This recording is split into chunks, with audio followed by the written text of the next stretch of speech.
Good evening and welcome to Express News. I'm Shubhendu Ghosh. Let's begin with the stories. The docking procedure of the Axiom 4 SpaceX module with the International Space Station was successfully completed. Indian astronaut Group Captain Subhanshu Shukla and 3 other astronauts are on board on this historic mission. Indian Minister Jitendra Singh lauded India's space journey, congratulated the astronauts on the successful docking. President Draupadi Murmu inaugurated a state-of-the-art cancer care centre at Sir Gangaram Hospital in New Delhi today. The President interacted with cancer patients and lauded the hospital's key role in providing healthcare services. Union Home Minister Amit Shah attended the Golden Jubilee celebration of the Official Language Department commemorating 50 years of commitment to promoting Hindi and Rajbhasha policies in government functioning today. During the event, Amit Shah said that JEE, NEET, CUTE are being taken in 13 languages, highlighting that 95% of the candidates are giving the constable exam in their mother tongue. Addressing the media, Union Minister C.R. Patil said under Jal Sanchay Jal Bhagidari initiative, around 32 lakh water-related structures have been created so far. Highlighting India's growth over the past 11 years, the minister further said that 501 crore rupees has been allocated for Jal Jeevan Mission, with ministry focusing on water conservation through participation. On International Day Against Drug Abuse, Home Minister Amit Shah said Narendra Modi government is striking narco cartels ruthlessly and bringing back addicted youth to normal life with empathy. Addressing the media, External Affairs Ministry said that so far 3,426 Indians have been brought back from Iran under Operation Sindhu. Ministry spokesperson also said SCO Defence Ministers meeting concluded without adopting a joint statement due to disagreements on certain issues, particularly terrorism, which India wanted to include. India's permanent representative to the UN strongly rejected what it described as Pakistan's nefarious agenda at the UNSC, accusing Islamabad of attempting to deflect attention from its own human rights violations and state-sponsored cross-border terrorism. The Indian envoy labelled Pakistan as one of the grave violators of the CAC agenda, referring to the Secretary General's recent report. Based on specific intelligence, a joint operation was launched by the Indian Army and Jammu and Kashmir Police in the Bihali area of Basantgarh, named as Operation Bihali. Security forces established contact with terrorists in the region, and the operation is currently underway with the aim to neutralize terrorist threats and ensure safety of the people. India's Janvi Dangethi is set to become the first Indian astronaut on the Titan space mission in 2029. A graduate of NASA's International Air and Space Program, Janvi has trained globally and is a strong advocate for STEM education. Amid global uncertainties, various high-frequency indicators point towards resilient economic activity in India across the industrial and services sectors, as per an article in Reserve Bank's June bulletin. India has achieved a significant milestone, entering the top 100 in the UN Sustainable Development Goals rankings for the first time, ranked 99th out of 167 countries with a score of 67 in the latest Sustainable Development Report. Union Minister Ashwini Vaishnav said that mobile exports from India witnessed a great start to this fiscal, with months of May clocking more than $3.09 billion in mobile exports from the country. The latest paper published by the International Monetary Fund (IMF), titled Growing Retail Digital Payments, the Value of Interoperability, has attributed the success of UPI in India to demographic factors and the demonetization shock. Indian equity indices ended on a positive note in a volatile session on Thursday. At close, the Sensex jumped 1,000 points to settle at 88,756, while Nifty climbed 304 points to settle at 25,549. Gold futures maturing on August 5th were priced at Rs 97,360 per 10 grams on the multi-commodity exchange. Silver futures for July 4th maturity stood at Rs 1,06,805 per kilogram on the MCX. Indian rupee rose 41 paise to 85.67 against the US dollar on Thursday. US stocks took a breather on Wednesday. S&P 500 gained 0.02% and at 6,093.46 points, while the Nasdaq Composite gained 0.33% to settle at 19,977. Oil prices were steady on Thursday after erasing earlier gains as investors remain cautious about the Iran-Israel ceasefire. Brent crude futures fell 0.2% to $67.57 a barrel. The United States Embassy in India has announced that applicants for F, M and J non-immigrant visa should make their social media accounts public. Taking a firm stand at the Shanghai Cooperation Organization, defense ministers meet in China. India's Defense Minister Rajnath Singh refused to sign the joint declaration as it did not mention the Pahalgam terror attack. Rajnath Singh met Defense Minister of Tajikistan, Lieutenant General Imamali Sabirzoda, on the sidelines of the SCO Defense Ministers meeting in China. Minister Singh also met his Belarus counterpart, Lieutenant General Vijay Kranen, on the sidelines of the SCO meet. Earlier during the meet, Rajnath Singh reiterated India's stand on zero tolerance against terrorism, saying that any acts of terror are criminal and unjustifiable. Without naming Pakistan, Defence Minister stressed that SCO countries must unite in condemning states which use cross-border terrorism as an instrument of policy. Minister Singh asserted that the biggest challenges the countries are facing today are related to peace, security and trust deficit. He also explained the root causes of these problems. The minister spoke about the dastardly Pahalgam terrorist attack which killed 26 civilians on April 22nd, terming the Operation Sindoor carried out thereafter as India's right to defend.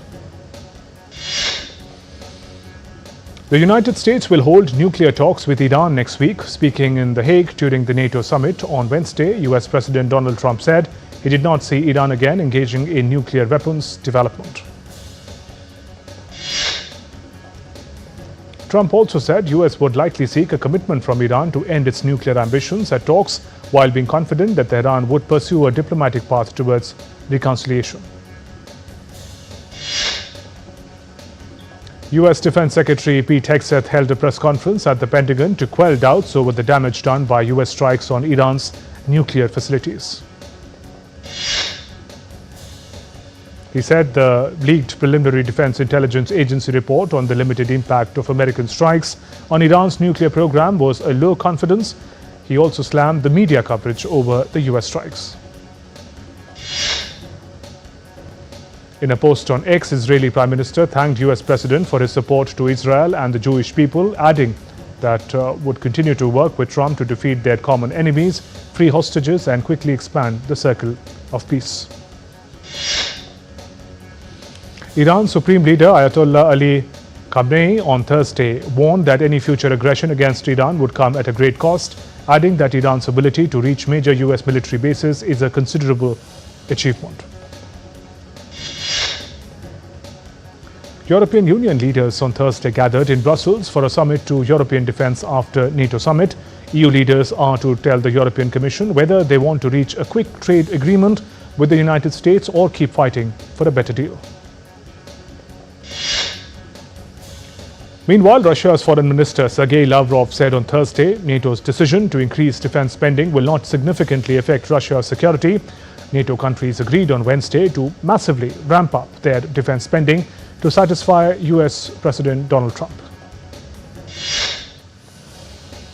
Ukrainian President Volodymyr Zelensky met with US President Donald Trump on Wednesday during the NATO summit in the Netherlands.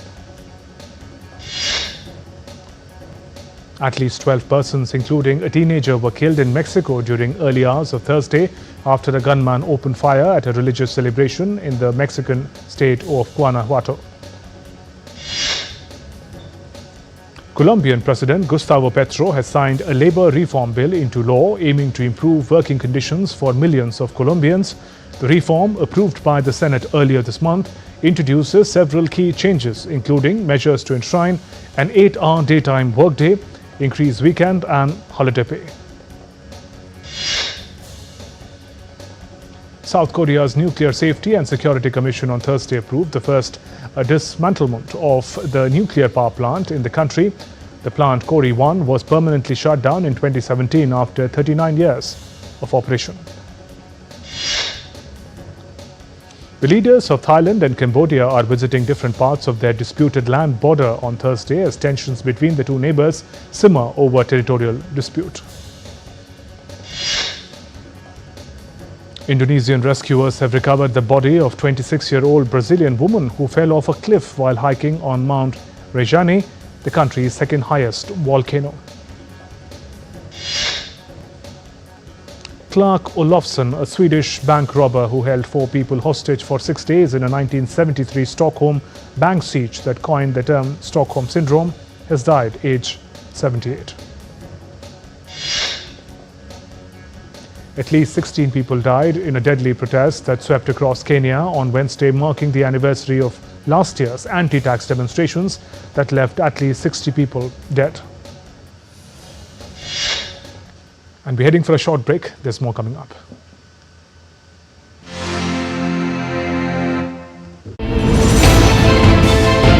Geopolitics and trade deals.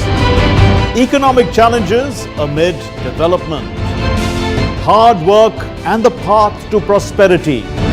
It's the economy, always. Between walkers, money is what money does and says. Supply creates its own demand. Between the bulls pulls and bears tears. When supply chains globalization and India rises to the podium. We'll get you centered with the Economic Brief at 8 p.m. every Thursday on DD India.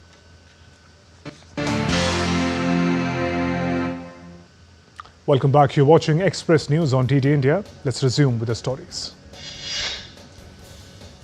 Paris is hit by heavy rains and flash flooding as violent storm broke out. According to Meteo France, 57 of the country's departments are under orange vigilance for thunderstorms.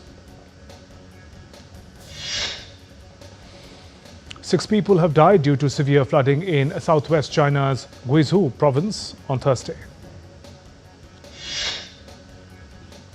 Continuous heavy rains and upstream inflows have triggered severe flooding in Doordarshan and Zhejiang counties of Guizhou, China, prompting mass evacuations.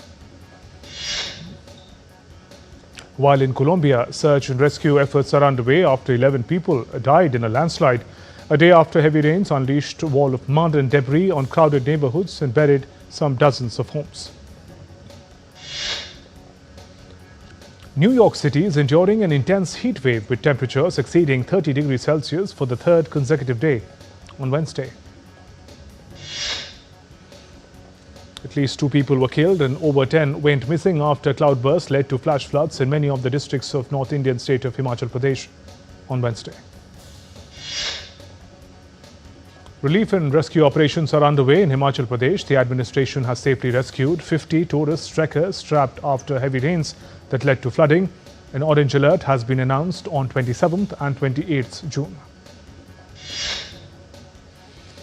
Indian Met Department has issued an orange alert with rains expected in parts of the state for the next 7 days. IMD has appealed to people living near landslide-prone sensitive areas to take special precautions. Heavy rains has caused landslide on the Shamdighat road in India's southern state of Karnataka. This has resulted in disruptions of the traffic movement. Meanwhile, in the western state of Maharashtra, continuous heavy rains triggered waterlogging in the Washim city. IMD has declared that city is likely to continue receiving rains for the next 3 days. A team of engineering students from Stanford and Sweden's Linköping University have developed latest drone prototype, Firefly, to be used in firefighting, search and rescue in wilderness as well as indoors.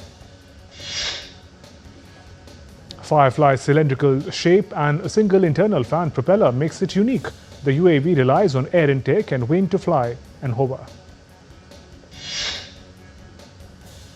A massive chocolate cow weighing over 500 kilograms became the star attraction at the chocolate festival in southern Chile, captivating visitors with its impressive scale and artistry. The life-size chocolate sculpture served as the centerpiece of the third annual chocolate festival in Osorno. Two European brown bears, Lucy and Mish, escaped their enclosure at a wildlife park in Devon Wildlife Trust, Britain. The 5-year-old bears made the most of their brief freedom, stealing a week's worth of honey from staff-only food storage area before passing out. People in Peru's Cusco city celebrated the Inti Raymi, or Festival of the Sun, showcasing vibrant traditions that honor one of the Andes region's cherished rituals. A stunning 6-meter-tall flower boat, handcrafted by local artisan and students, is the highlight of an exhibition showcasing Hong Kong's intangible cultural heritage. The board features 12 dazzling symbols representing various heritage elements such as chigasm, making and paper crafting. In the Philippines, thousands of devotees gathered for the annual Libmanan festival, a tradition rooted in World War II history. Participants covered themselves in mud from rice fields believed to bring good luck and wore dried banana leaves as they prayed for world peace. A set of China's iconic terracotta warriors is being displayed at the world-exclusive exhibition opening in Perth, Australia. It's the largest collection of Western Australia Museum has ever hosted. A high-altitude region in northeast Turkey is blanketed with vibrant display of daisies. The blooming flowers create a stunning sight, captivating the attention of locals, showcasing the region's natural beauty. The ancient stones of Rome's Colosseum witnessed a historic moment as it hosted its first ever Mevlevi Sema ceremony, bringing Turkey's special and spiritual heritage to the heart of Europe. The event showcased Turkey's rich culture and spiritual heritage, featuring both the traditional whirling dervish ceremony and Turkish Sufi music. Charlize Theron and Uma Thurman attended the premiere of the Old Guard 2 on Wednesday, showcasing their impressive fighting skills in the highly anticipated sequel. Canadian filmmaker Denis Villeneuve, known for acclaimed titles such as Dune, Incendies and Blade Runner 2049, has been confirmed by Amazon MGM Studios as the director of the next James Bond film. A new documentary from director Matt Turner, Nobu, is set to hit the New York theaters on Friday. The documentary explores the story of Nobu Matsushi's journey from a young sushi chef in Japan to a global culinary icon.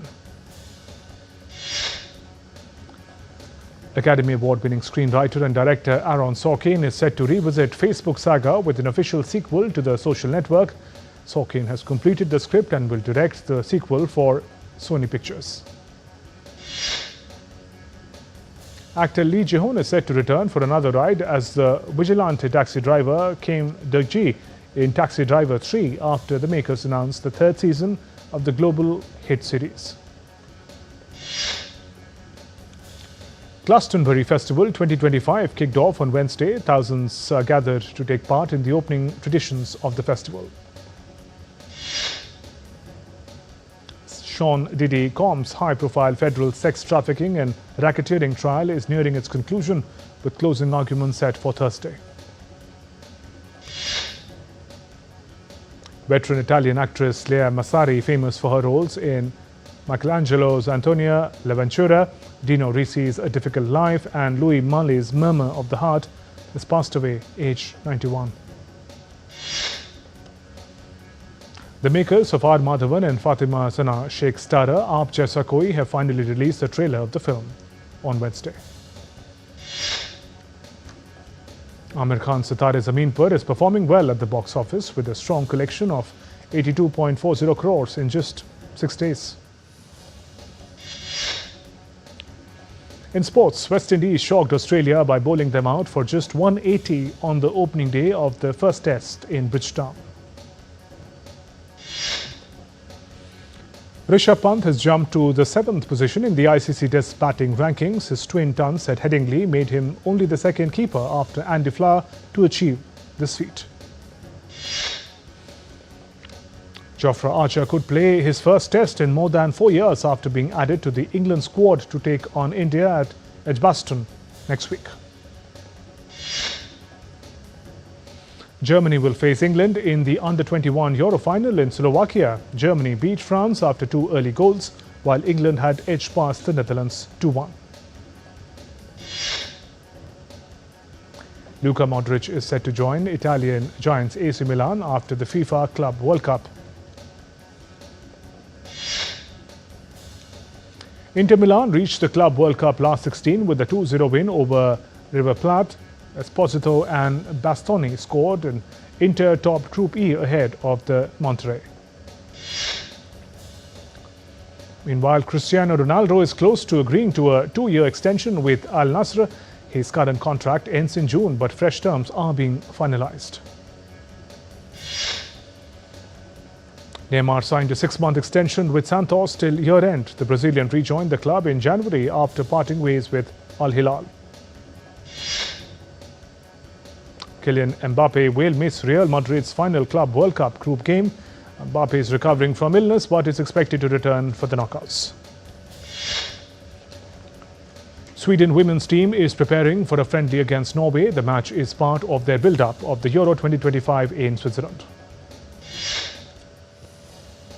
Luis Rubiales lost his appeal in a sexual assault case. The court upheld a €10,800 fine over a non-consensual kiss on Jenny Hermoso. Kirsty Coventry chaired her first IOC executive board meet. She is the first woman and the first African to lead the Olympic body. Rajasthan will host the 5th Khelo India University Games in November. Over 4,000 athletes from over 200 universities will compete in Jaipur. India's junior men's hockey team beat Australia 2-1 to clinch 3rd place. Goals from Rohit and Ajit Yadav sealed the win at the Four Nations. And Tanvi Sharma has been named in India's squad for the Asian Junior Championship. The event will be held in Indonesia from July 18th to 27th. With that, we conclude this edition of Express News. Have a great evening ahead. Namaskar.